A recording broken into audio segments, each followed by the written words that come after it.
Good afternoon, Success Academy Union Square, second through fourth grade scholars, back to you with another video. So this is our last video of the school year. I know many of you are excited that you finally get to have a summer break. The weather has been nice and it's time to get outside a little bit. But before we do, I wanted to go over one very special fourth grade scholars game.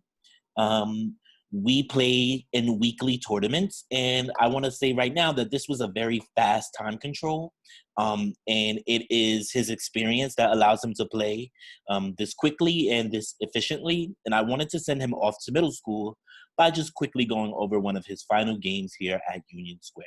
So today we are going over the game of my good friend Oliver Chung. Okay, Oliver Chung is graduating as the highest rated fourth grader this school year.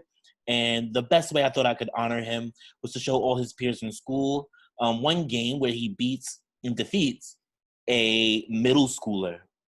Joseph Wallace goes to Harlem East, if I'm not mistaken, and he has about a 1500 rating, if I'm also not mistaken. So he is the stronger player when compared to Oliver. But this lesson shows that no matter who we play, we never give up, and we always try our best. So here Oliver is white in this game, and Joseph will be black. Let's take a look at a devastating move that will secure the game for Oliver. The game goes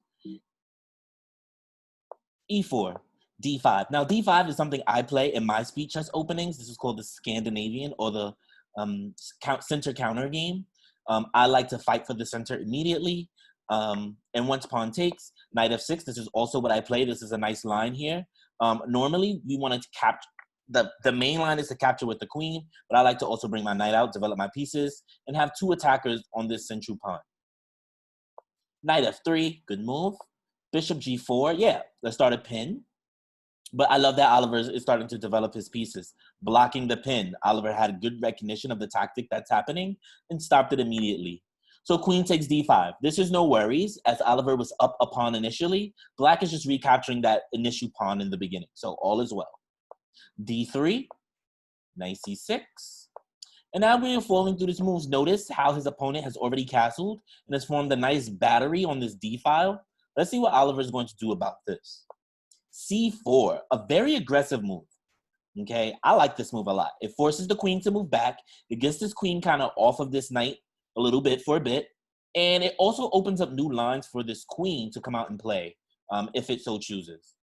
c4, queen d7, and now a3. I love a3. a3 with this pawn is starting to secure different color spaces. So now this is a natural square for this dark bishop that this bishop will not be able to enjoy. Even like squares like c4, which is why after e5, b4 is now played. The bishop can no longer come to c5. A year ago, I know my friend Oliver would not have made moves like this, so it's just a testament to how far his game has come. e4, d takes e4, knight to d4. So right now, Oliver's up a pawn because his opponent chose not to capture back. And right now, the computer says he has a nice lead here, up 5.1, okay? So e5, and he lost a significant lead. So maybe a better move would have been, yeah, I think to just capture here, right? Because this is going to lead to a free piece. After queen takes, then we have this nice move of bishop takes g4 check, and we're going to end up with the extra minority piece. But when playing 3 minutes, you know, sometimes we just miss those things, and that's okay.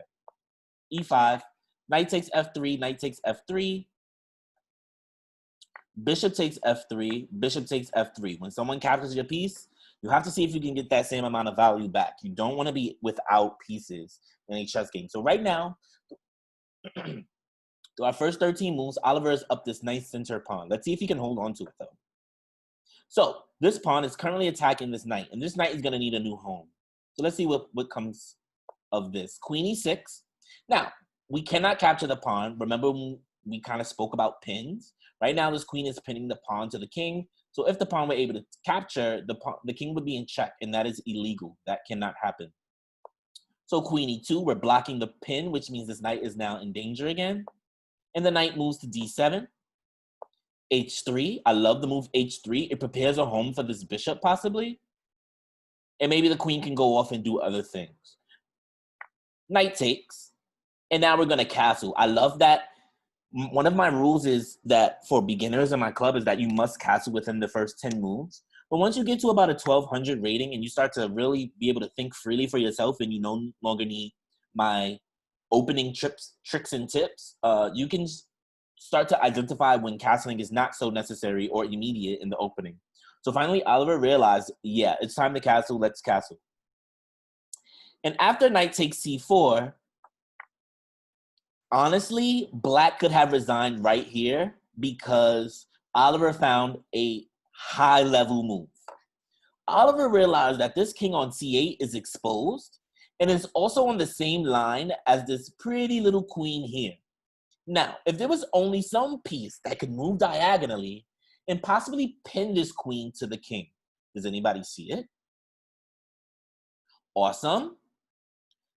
Bishop g4 was played. And if you were to block here with a move like f5, we realize that this queen is now captured for free.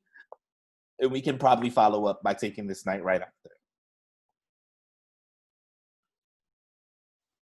His opponent moved his rook and realized the queen was lost, but I love that his opponent did not give up. I teach this all the time, and you definitely learn in middle school. You never give up chess games. Now, the knight is captured. And let's watch these last few moves as we watch Oliver execute the end of this game. Oliver realizes he is up a queen and it is time to possibly start going after this king. Let's see. Making a checkmate threat. Beautiful move, Oliver. Blocking. And yeah, when you're winning, we can trade pieces. And we can get some pieces off of the board. I know he desperately wants this rook off this g7 square, which is why he's maneuvering his queen around a bit. Check, check, check. These checks are harmless. He is aiding his king to the other side of the board. And this is the masterful move here. After rook d8, rook takes, check. The king must move over. And my prediction is that Oliver started to try to make a queen here. Yep. Pass pawns. When you have a pass pawn, you push them every single time. This is excellent, Oliver. Check. Oliver doesn't want any more pawns. Oliver now wants checkmate. He's setting up his ladder checkmate. The king is no longer able to come up to the third rank. So he attacks with the queen. The king is no longer able to come up to the second rank. And can anybody find checkmate in one move? 100% rook g1 is checkmate. Again, while I rewind these moves, I want to point out that chess is a game that takes lots of practice and dedication and support. Oliver is the player he is today because of the dedication he puts in and day out to become a better chess player. And I know he's going to do amazing things in middle school. If you like this video, be sure to like, share, and subscribe. Remember, this is our last video of the school year. Mr. Vantu wants to thank everyone for tuning into my videos, watching my videos as well as other talent videos, and just continuing to give us your support throughout this time. Remember to be safe, be well, and I'll talk to you all soon. Bye.